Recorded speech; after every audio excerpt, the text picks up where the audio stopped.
Again, for the record, I'm Al Nienhuis. I'm the sheriff from Hernando County. The spelling of the last name is Nienhuis. And unfortunately, I have a very tragic event to report on this morning. Um, I will give you a little bit of background because I'm sure many of you are interested in this background. We have three individuals that were living in the house, and you'll have a copy of this, so for the spellings and date of the ages and so forth. But we had I guess what most people would consider a family. We had a male. His name was Jamil Etayem.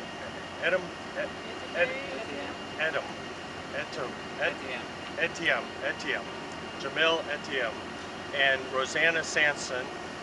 It's our understanding that they were paramours, boyfriend, girlfriend. And then we had a 9-month-old Carter Sanson, who, it's our understanding, he had a different biological father. And they moved in roughly a month and a half ago. It was at the end of July. They moved into the house here in this subdivision. And our first contact with them was about a month later, which was August 20th, which would have been a Tuesday. We've got a report of an irrational suspect, or a subject rather, an irrational suspect, subject who was threatening to harm himself. And when we got there, everything was calm. The individual who was being called on had no visible signs that he had attempted to harm himself, and that was Jamil. And it turned into what we were told was a verbal argument. And the deputy on the scene well documented that he examined this individual for any signs that he might have tried to hurt himself, and it spoke with him, and he seemed rational at the time.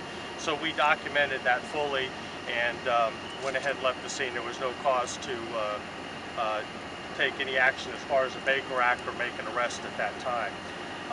Then we moved 4 days later to August 24th, and we've got another call, again, a very similar call that was an irrational subject maybe trying to harm himself.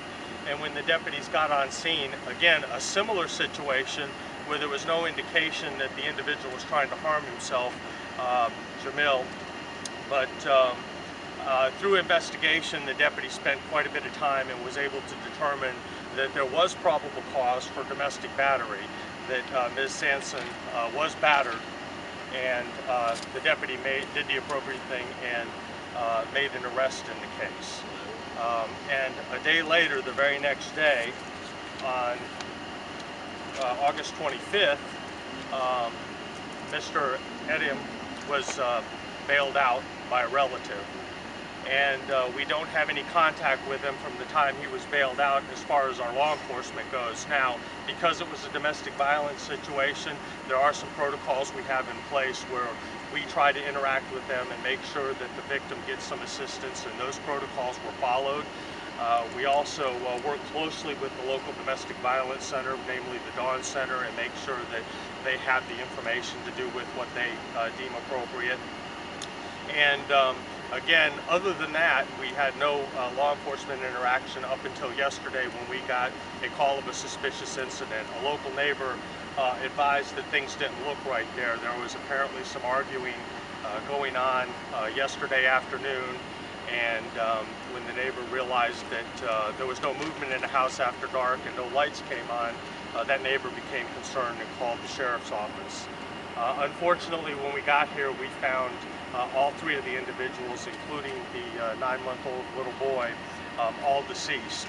And it was a pretty horrific scene. Obviously, when you have a child involved, where we believe it is still only about a little more than 12 hours into the investigation. All this happened, I believe it was a little after 10 o'clock last night.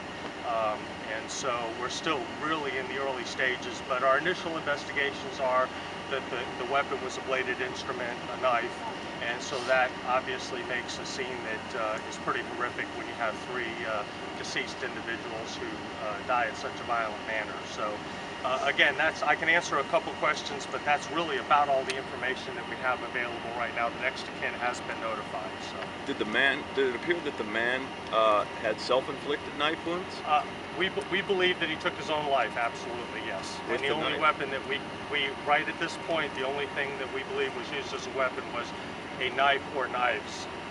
So yes, yeah, it was, again, it was a pretty horrific scene. I think if you ask the first responders on the scene, the word I'm getting back is it was shocking to even hardened law enforcement officers. So, and even our dispatchers are, having a little bit of a difficult time with it because it is, fortunately, we don't see this very often, and so it is extremely unusual.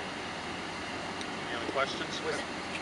That original 911 call, did it come from Roseanaa or did it come from a neighbor? I believe it came from Roseanaa. I believe that she had called it in on her live-in boyfriend. What was the protocol after that you were mentioning that you guys follow once he was released on bail? How do you follow up with her? Well, there are certain things that always occur. We try to make contact with the victim, and again, whether we're successful or not, it's probably a little too early to talk about that. We have tried to make contact with the domestic violence victim. Also, when the person is released, our jail does a very good job of contacting the victim to let the victim know that the person is being released, and so that they can take the appropriate action that they feel. Of course, we can't force a victim to take any action, but we, obviously try to put things in place. And during the arrest, we always, a domestic violence arrest, we always give a victim witness booklet. We can get you one of those if you'd like to take a look at it, that shows what the victim can do and what services are available. So it's not automatic that he has a restraining order? I would assume, that's the initial information I heard, is that the judge, part of the release is always that you should not have contact with the victim. Were you guys able then to get in touch with Roseanaa after he was let out? You guys successfully? She was notified, yes, that he was let out, but as far as services, I'm not sure exactly what, if any, conversation with her. I do know that attempts were made to contact her and make sure that she was not to make those services available to her if she would like to have them from our victim advocate and so forth. Was there an indication from the previous contact of what the source of the conflict was? I haven't been told that. I would assume it was, I was talking to some of my people today, and we go on several hundred disputes a year, many of which are domestic related, and the reasons for those are as varied as the number of calls themselves. So I don't know if we'll ever know all the information about exactly what started the argument or anything like that, because obviously most of the witnesses or all of the witnesses that we know of are deceased. But during the previous contact, the report for the previous go back. Yeah, I don't know if the deputy. I haven't seen that in the report. And I don't know if the deputy went into that specifics. I know I did get information about what the deputy did to ensure that the person was not still in a state where he wanted to harm himself or anything like that. And that was very thorough. I'm not sure what the report said about the cause of the altercation or the disagreement, I guess, at that point. Sheriff, can you say, besides the lights being out in the house and the witnessing, the arguing earlier in the day, were there any other indications, like an open garage door or anything? I believe the garage door was open, which obviously made him a little concerned, and there may have been some things either next to the vehicle or in the front yard, like somebody was getting ready to leave or had been packing up the car. Where is this family from? Where did they move here? I believe they came from Ohio. That's the initial information we have, is they came from Ohio. And like I said, it was only a month and a half ago. You had to locate next of kin. Are there any in this area? I don't think there were any living here. I'm being told that there may have been some that came in the last, since the event. Can you give us a city in Ohio? I don't know if we have that information. I don't have that. We can probably get it for you. I'll have my PIO double check. Thank you. Can you talk a little bit more about what the responding deputies found? We had gotten a report of a body that was actually on the front, outside, on the front lawn of the property. I'm relatively confident that there was no bodies outside, though. I think that, no, there was no bodies outside. Everything was inside. But again, the inside was pretty horrific from what I'm hearing. But outside, other than some of the unusual things that we're seeing, there was nothing that would necessarily indicate that a crime occurred. It just rose their suspicion.